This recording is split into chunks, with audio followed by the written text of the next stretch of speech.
बिस्मिल्लाहिर्रहमानिर्रहीम। जनाब स्पीकर, आपका शुक्रिया। मैं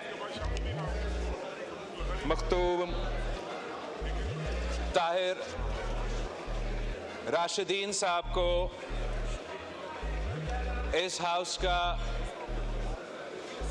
मेंबर बनने पे मुबारकबाद देना चाहूँगा और मैं पंजाब के अवाम, रहीम यार खान के अवाम का शुक्रगुजार हूँ कि उन्होंने पाकिस्तान पीपल्स पार्टी का उम्मीदवार को कामयाब करवा के भारी अक्सरियत से कामयाब करवा के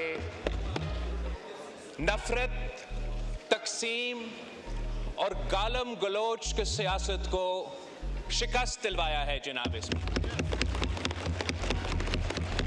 मैं पाकिस्तान पीपल्स पार्टी का जनूबी पंजाब का तंजीम को नेशनल असेंबली का फ्लोर पे खड़ा होके मुबारकबाद देना चाहूंगा। जनाब स्पीकर, ये मेरे वो सिपाही हैं जो भी हालात हो, चाहे वो मुल्तान का बाय इलेक्शन हो या रहीम यार खान की बाय इलेक्शन हो, वो डरते नहीं हैं, वो झुकते नहीं हैं। वो हर फितना का मुकाबला करके, झूठ, प्रोपेगेंडा और गालम गलोच का सियासत का मुकाबला करके अवाम की ताकत से, वोट की ताकत से मुंतखब होके यहां पहुंचे। जनाब स्पीकर, ये वो उम्मीदवार हैं जो हर पोलिंग स्टेशन का फॉर्म 45 आपको दिखा सकते हैं। ये जो मेरे साथी यहां मौजूद हैं, मैं तो चाहता हूं कि हम मिलके order in the house, order इस तरह ना करें। सियासत अभी आपके भी 6 मेंबरान ने बोलना है क्वेश्चन आवर के बाद। जमहूरी सफर नो क्रॉस में साथ चले, हम अपना सियासत को फाल करे, सदारा को फाल करे, चार्टर ऑफ डेमोक्रेसी तय करे, मगर उससे पहले एक बुनियादी बात तय करना पड़ेगा। जनाब स्पीकर, कि पाकिस्तान की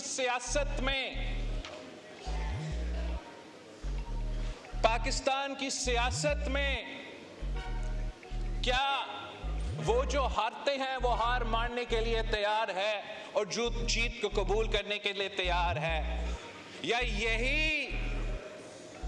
यही सियासत रहेगा कि मैं जीता तो वाह वाह, मैं हारा तो धांधली। अगर हमने जमहूरियत को आगे लेके बढ़ना है तो अवाम के फैसले पे भरोसा करना पड़ेगा, अवाम के फैसले पे एतमाद करना पड़ेगा।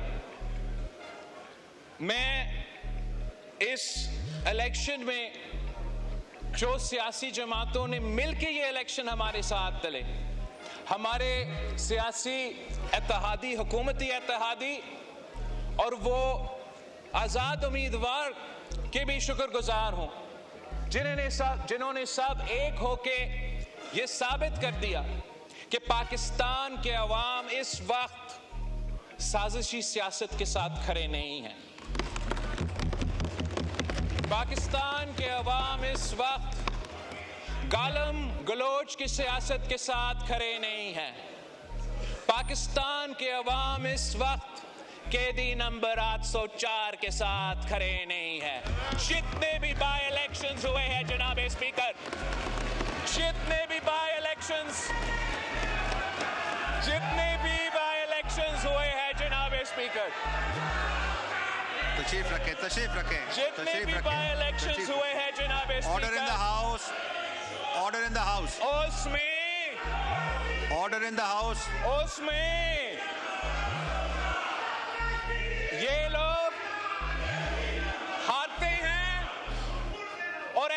सारी जमातें जीतते हैं, ये साबित करते हैं कि पाकिस्तान के अवाम इस वक्त कहां खड़े हैं और क्यों नहीं। जब कल रात जो पूरे पाकिस्तान ने एक बयान पढ़ा है कैदी नंबर 804 का, और उस बयान में इस शख्स ने अपनी सियासत को चंपाने के लिए अपने जाती मसले में, अपने अदालत के केसेस में रिलीफ लेने के लिए हर आईनी इदारा पे हमला किया है जनाब स्पीकर।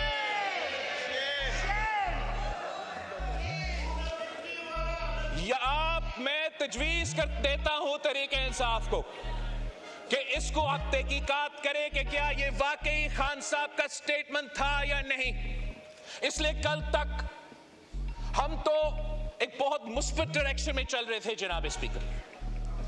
हमने एक ऐसा फोरम बनाया था जिससे मेरा उम्मीद था और है कि हम जमहूरियत और इन इदारों के फायदे में लेजिस्लेशन करेंगे।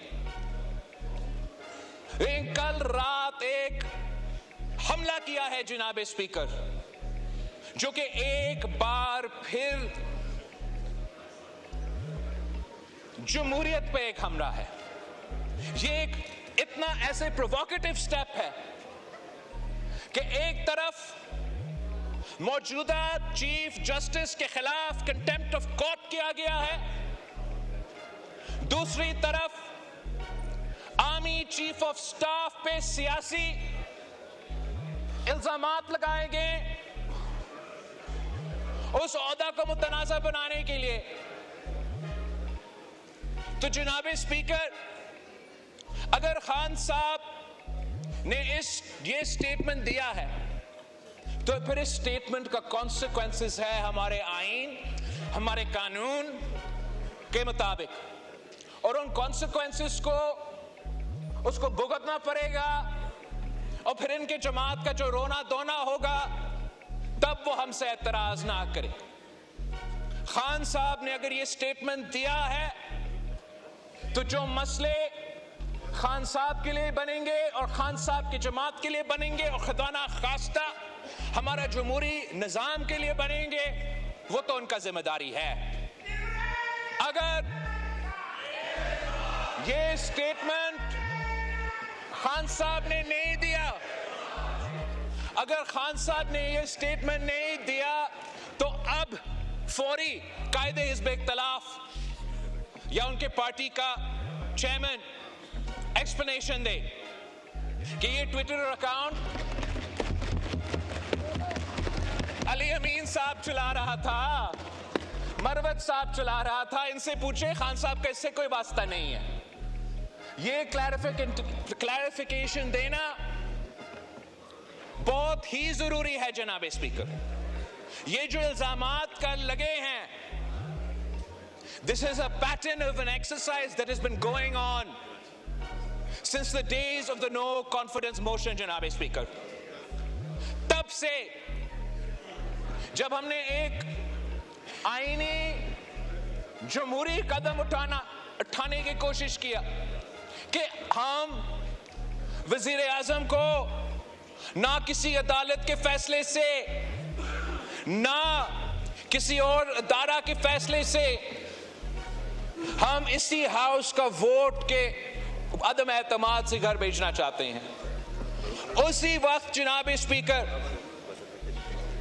कुछ इंडिविजुअल्स तो हमारे एस्टैब्लिशमेंट के इदारे में मौजूद थे और कुछ इंडिविजुअल्स जो इस सियासी जमात से ताल्लुक रखते हैं, उन्होंने मिलकर एक साजिश शुरू किया और वो साजिश एक ऑनगोइंग कू अटेम्प्ट था जनाब स्पीकर।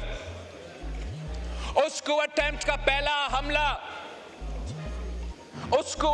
पहला हमला हमारे अदम एतमाद को आर्टिकल 5 की बुनियाद पे रद्द करना, कॉन्स्टिट्यूशन का तोड़ना।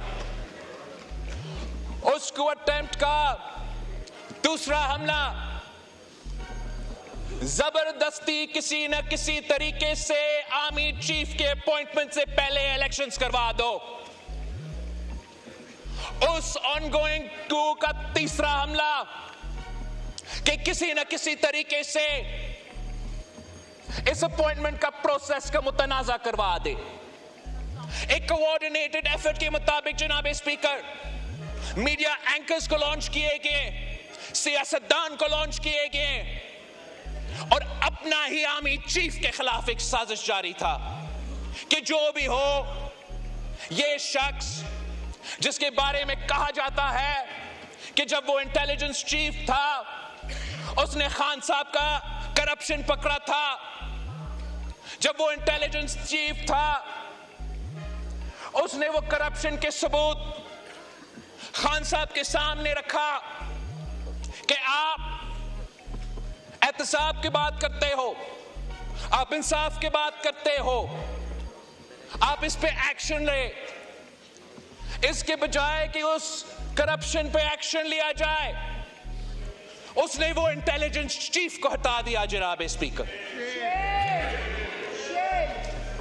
फिर उसने मिलके उसी इदारे के अहम शख्सियात के साथ मिलके ये साजिश करने की कोशिश की कि इस आईनी प्रोसेस को सैबोटाज करे।